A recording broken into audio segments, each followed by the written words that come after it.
السلام علیکم ورحمۃ اللہ وبرکاتہ۔ معزز ناظرین، اللہ تبارک و تعالیٰ نے کلام پاک میں اپنی نعمتوں کا تذکرہ فرمایا ہے۔ انہی نعمتوں میں ایک عظیم نعمت سواری کی بھی ہے۔ اللہ تعالیٰ نے انسانوں کے لیے سواریاں پیدا فرمائیں اور اس کا تذکرہ سورہ نحل آیت نمبر 8 میں فرمایا، اعوذ باللہ من الشیطان الرجیم، بسم اللہ الرحمن الرحیم، والخیل والبغال والحمیر لترکبوها وزینہ ویخلق ما لا تعلمون۔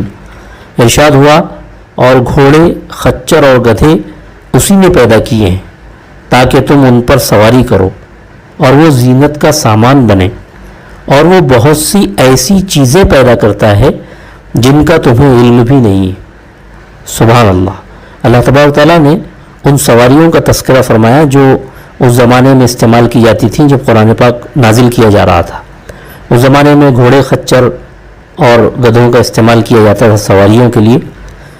ان کا تذکرہ قرآن پاک میں کیا گیا اور ساتھ میں یہ بھی ارشاد فرما دیا گیا کہ وہ بہت سی ایسی چیزیں پیدا کرتا ہے جن کا تمہیں علم بھی نہیں ہے۔ اس میں یہ اشارہ فرما دیا گیا کہ ابھی جو تم سواریاں استعمال کر رہے ہو، اس کے علاوہ اور بھی ایسی سواریاں پیدا کی جائیں گی جن کا ابھی تمہیں علم بھی نہیں ہے۔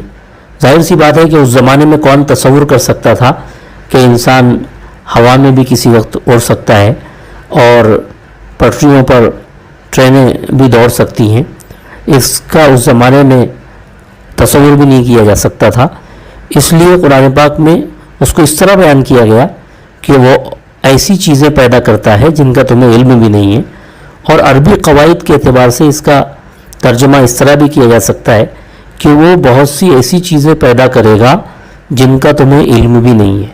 تو ظاہر بات ہے کہ جتنی جدید سواریاں ہیں وہ تمام اس میں شامل ہو جائیں گی، ہوائی جہاز ہوں، وہ ریل گاڑیاں ہوں، بسیں ہوں، کاریں ہوں، اور یہی نہیں بلکہ آئندہ جتنی سواریاں پیدا ہوں گی، نئی نئی سواریاں، وہ تمام سواریاں اس آیت کے مفہوم میں داخل ہیں۔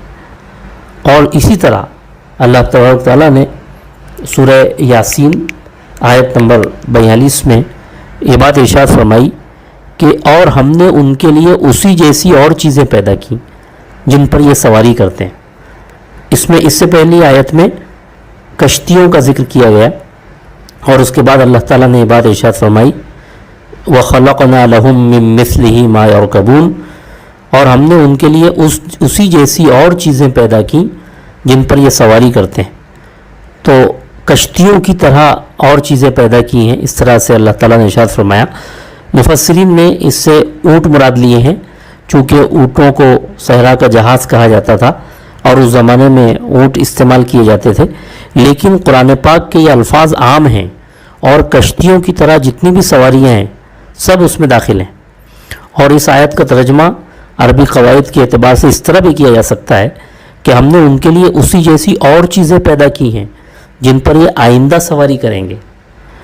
تو ظاہر بات ہے کہ اس میں وہ تمام سواریاں داخل ہو جاتی ہیں جو قیامت تک پیدا ہوں گی۔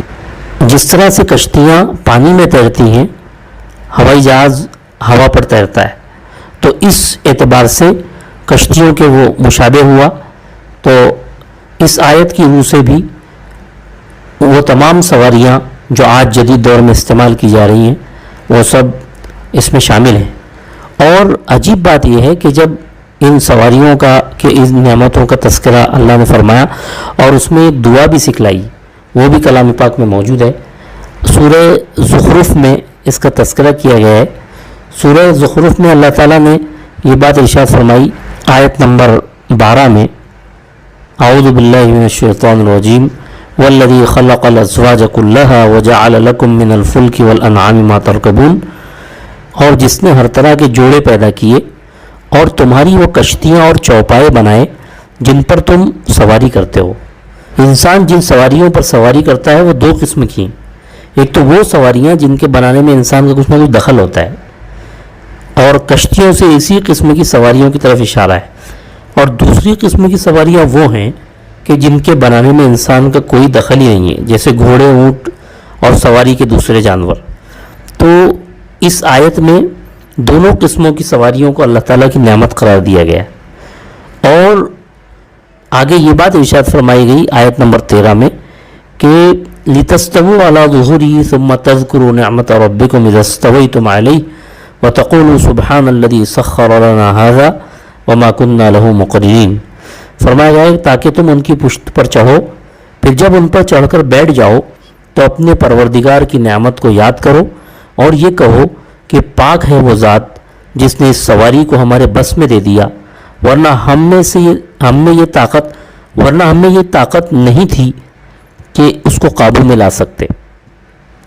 اس میں ہاذا کا لفظ استعمال کیا، یعنی اس سواری کو ہمارے بس میں دے دیا، ہمارے قابو میں کر دیا۔